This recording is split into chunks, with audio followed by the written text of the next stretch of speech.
Okay, so you should be finished now with the pine tree. I want to remind you, yours should look about like mine. It's basically conical in shape or like a cone, right? Narrower at the top, wider at the bottom. We started with the two lines that are kind of like the outlines of the tree for the trunk of the tree, going wider at the base and up to the top. Fill the page up as much as you can. It's easier to do if it's bigger, honestly. And then we drew in some rough branches about where we wanted them to be. We didn't take a lot of time in making it look perfect. Our marking system finishes it up, and our marking system is quick and a pain-free way to develop two things: the values, the darkness that helps to make it look three-dimensional, but also the textures that make it look like you could reach out and touch the way it feels. And you should be able to see something of a texture when you're done with each of these. So notice with the marking system was real quick and really jagged, right?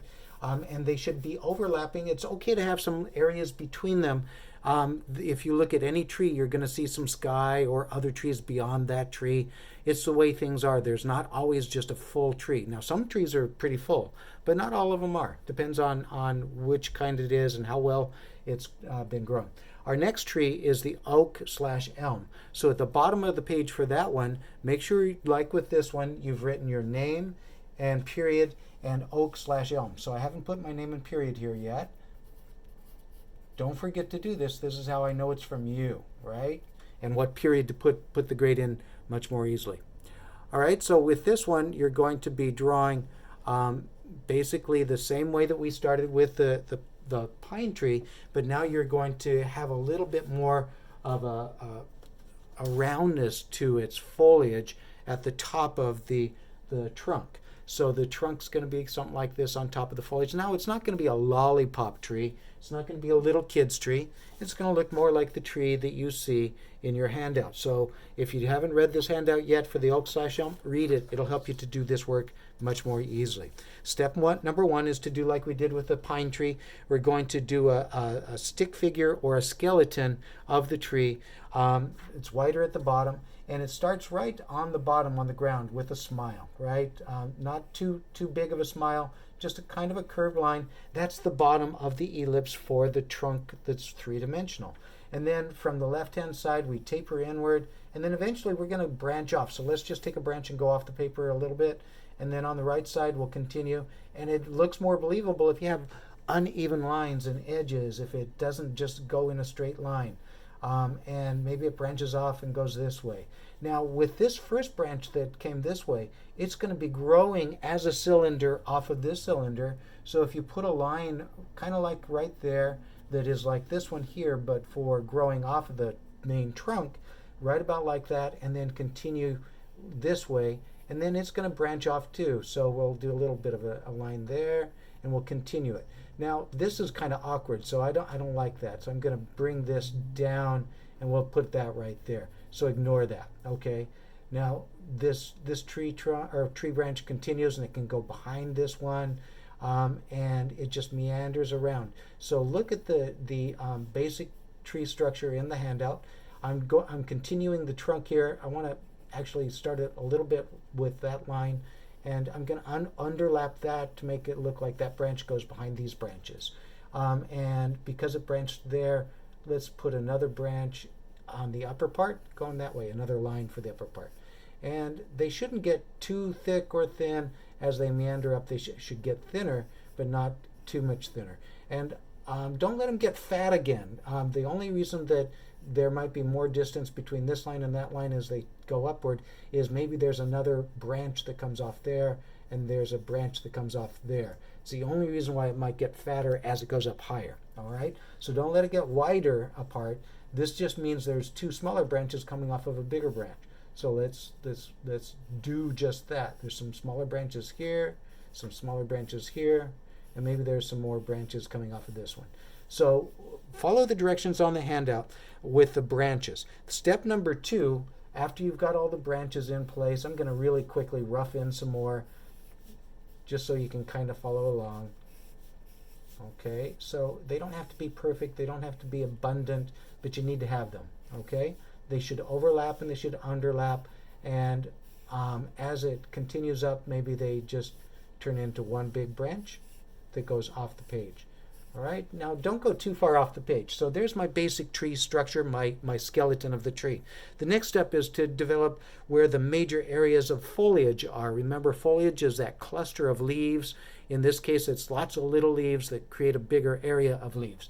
And so if you look at your handout, it shows the upper part kind of meandering around, and maybe this whole area is one section of foliage, and maybe there's another one that goes beyond that, behind it, and ends there, and maybe it gets picked up again over here, right? I'm letting some of the branches overlap and some of the branches underlap. And maybe there's another area of foliage that stops beyond that part of the tree there, and maybe there's some foliage that goes off the page there, and maybe some that goes there. I'm going to put in a couple branches there just to make that funny looking area make more sense. All right, so there I've got the basic areas. Now what I'm going to do is another marking system for the trunk's bark. The bark on this tree is very similar to the other one. It's very linear again, and it happens kind of chunkier like this. It's not straight up and down as much, it's more chunky. And like I said with the other one, you don't want to completely cover it, because that contrast is what helps us to believe that it's on a surface. It's got some darkness to it, but there are some areas of light and dark. We'll put the light coming from the upper left-hand side again, like we did on the previous one. So let's darken up this side a little bit more with that marking system. Underneath the branches, there's going to be a little bit more right in there. And then on the underneath of this branch, there's more as it goes this way, because it's getting less of the light on the underneath side and more of the light on the upper side. So we'll just put a few marks on the upper side and more of them on the lower side. Notice that my pencil is going the same direction as the branch is going. All right, so this darkness should be about the same as this darkness, because it's getting about the same kind of light under here as it is over here. And as it goes up, you just keep the same process going. So it's lighter right there than it is here, because there's this little edge that separates and it's casting some shadow. All right, right here again, it's going to be a little darker on the underneath side. On the upper side, it's lighter. So this meandering, almost scribbling line that you're doing this with, oops, I went outside of it, so I just made the trunk a little bit wider there. Not a big deal, right? This meandering line could be easily done, like I said previously, with the tip of your pencil too. When it's a small tree, which it might be on your landscape drawing eventually, this might be the better approach. But I'm just doing what's a scribbling technique to create a marking system that is believable as light and dark areas on the tree's branches and trunk to make it look like it's got a rough texture. All right, so that's for the tree trunk, and it would do on the branches too. For the leaves, it's very similar. You want to use the tip of your pencil now, and you do loops instead of spikes like we did. Instead of doing spikes like you did here, you're going to do open-faced loops. And you don't want them to be too big, but you want them to just overlap each other and maybe stick outside of the outlines for the foliage area. And where it's getting less light on the underneath side, you're going to do more of those loops so that they overlap and darken up more white paper. In areas where it's getting more light, like right up here, there's more white paper showing through, but you don't want to make those loops too big.